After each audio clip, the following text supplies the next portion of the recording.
Hi everyone, Dr. Joanne here. Welcome to my latest video, Increase Your Immune System Function Using Your Mind. So let's start off with our medical disclaimer. So of course the information in this video is not meant to be medical advice. So if you are sick and you need medical attention or care, make sure that you visit your primary health care provider. And in the meantime, though, you can look at this information and see if there's anything that resonates with you that you can work on in the meantime. So again, I'm Dr. Joanne Tully. I'm a mind-body doctor and a mindset coach. And here's a little bit of what I learned about my own immune system function. My whole life, I knew that, do the basic things, get more rest, drink more water, eat clean, exercise, take your vitamins, especially if you're sick, vitamin C, vitamin D are really good. But even after doing all of those things and spending six figures on my healthcare education, I still got sick and couldn't recover. I had Lyme disease and so many other things. Severe adrenal fatigue, chronic MRSA infections. I was going through perimenopause at that time too, so I had really bad mood swings. Hormones were totally out of whack. Neck pain, back pain, just chronic gallbladder attacks, blah, blah, blah. And nothing shifted significantly in my health until I dealt with my emotional stress. And that's really the key. If you want a better functioning immune system, you've got to deal with your emotional stress. And I've got a lot of other videos that explain this on a deeper level, but basically, there is a pecking order in the body. When you are experiencing emotional stress, your body goes into fight or flight mode. And the things or the systems in your body that start to be disrupted first and foremost would be the digestive system.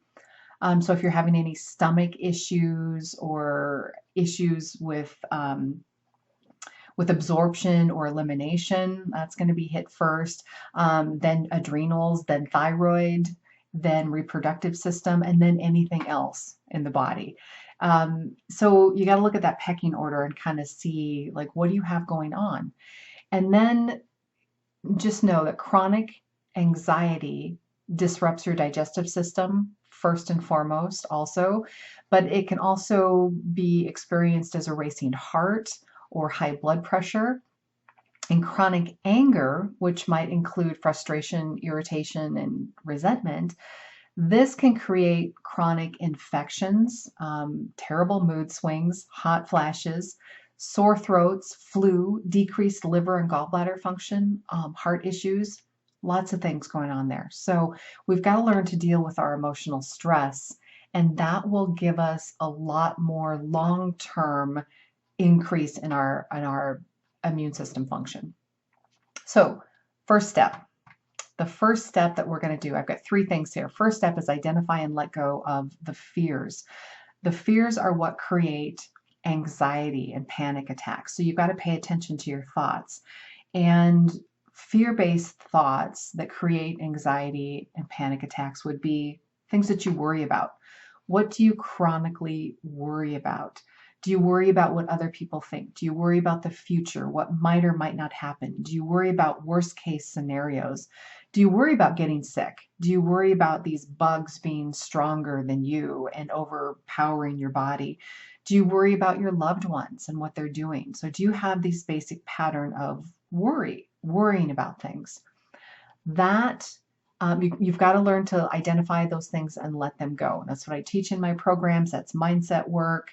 Lots of other videos about this. But then the second thing you also need to look at when you're dealing with emotional stress is you have to learn to identify and let go of anger.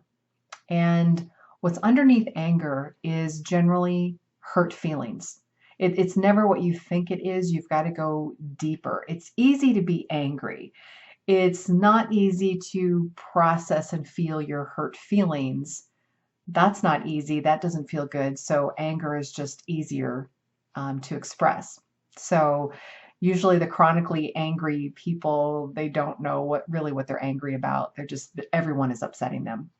And angry people judge a lot, make incorrect assumptions, and we can have these mood swings that go like anger that is um, expressed inward would be depression, and anger that where we lash out, and most of us think of that as anger and lashing out at other people, but that back and forth that creates the mood swings can also be going on. You've got to identify and let that stuff go, but you also have to take a look at with anger.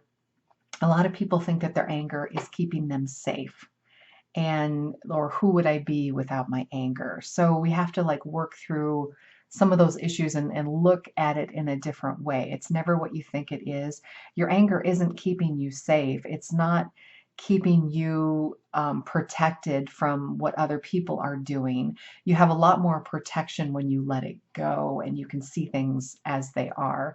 So when we look at the hurt feelings of anger, we look at the limiting beliefs that are triggered with these hurt feelings. Limiting beliefs like, no one likes me, I don't matter, I'm not important, I'm not good enough, I can't do anything right. Those kinds of common limiting beliefs that we have, that's what we need to heal. And then you're able to let the hurt feelings go, and then the anger just fades away. So that's a whole process. And then the third thing that you can do to increase the function of your immune system is just to straight up listen to your body's messages. You know, even people that do this work, you're still going to have physical symptoms. You're still going to get sick because everything's just a message. It's a feedback loop. You're never done learning your lessons. So you're always going to have emotions. You're always going to have physical symptoms. But if you dial in and listen and become aware of these things, you don't have to stay stuck in these things. So you don't have to stay stuck in fear. You don't have to stay stuck in anger. You don't have to stay stuck with a chronic disease or pain or illness. So it's listening to your body's messages. And the body is really very literal. So we look at different tools like Louise Hayes has a lot of great work on these topics. So headaches, maybe you're overthinking things and you need to just stop that and get your guidance somewhere else. Sore throat, anything that's red and inflamed would be anger. So sore throat would be literally like we're holding back angry words. We want to speak angry words, but we hold it in. Hot flashes, usually anger, resentment. Sometimes it's chronic fear, but most of the time it's anger and resentment. Flu, you might be listening to too much negativity, so listening to the news. Pain in general can just be stuck emotions, and you need to go in through there, acknowledge in your body the emotional patterns that got stuck there and release them. Sometimes you just need to rest. Sometimes when you get sick, you just need to rest. And sometimes it's your body saying no for you. So if you're doing something that you don't want to do, sometimes your body says no for you by making you sick, so then you can't do that thing.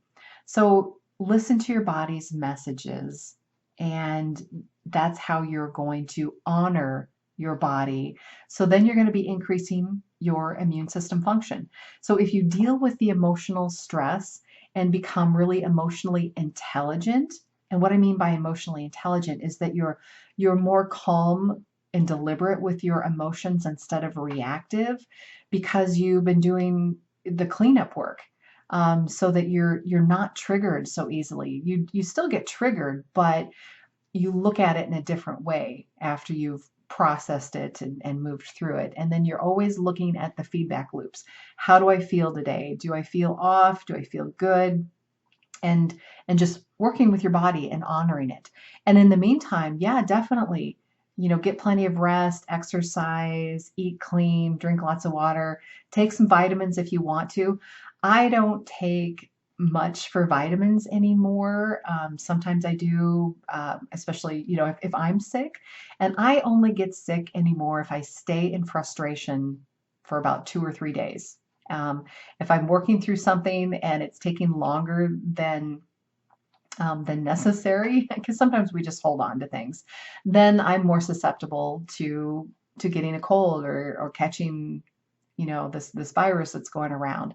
But I can stop it and go through my lessons, and it's not a big deal. So increasing your immune system, really, if you want to increase your immune system function, work through your chronic emotional stress. That will get you further than anything else. In the meantime, though, go ahead and do all the things that you would normally do to bring down the bacterial or the viral load, or take your vitamins, go see your doctor, all the things. But in the meantime, work on your emotional stress, and that will give you way more results of what you're looking for than the other stuff. So hopefully this was beneficial. If you want any more information, visit my website, drjoannetully.com. I have some webinars and some low-cost trainings, and I've got my bigger programs there as well. And you can also schedule a $30 number one roadblock to well-being discovery session if you like. So reach out if you have questions. If you haven't already done so, make sure you subscribe to my YouTube channel, like this video, comment, share it out, and thank you for watching, and I'll see you in the next video.